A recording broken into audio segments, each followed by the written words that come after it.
Já jsem vlastně první milion, jestli se nepletu, vydělal v 18, anebo dokonce možná v 17 letech. Bylo to z YouTube? Nechci kecat. Bylo to z YouTube a z věcí s tím spojenýma, ale bylo to, já jsem vlastně měl i v 17 letech soud, kvůli, teď nevím, abych říkal správně ty právní pojmy, ale kvůli splnoletnění, protože jsem v 17 měl vlastně už příjmy, ale nemohl jsem vlastně mít živnost, abych ty peníze přiznal, že jo. Právě, jenom jsem chtěl říct, že právě jsem začal vydělávat dost peněz jako v mladém věku a neměl jsem u sebe člověka, který by mi poradil, který by mi řekl, jak to prostě funguje, kolik si musí dát peněz bokem.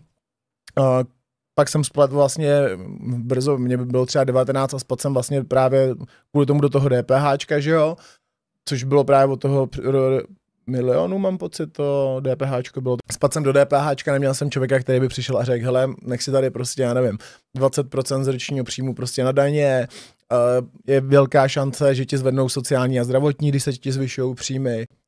A pak jsem se dostal právě do té situace, že jsem najednou zjistil, že tady mám 500 000 na zaplacení a že na to nemám například, jo.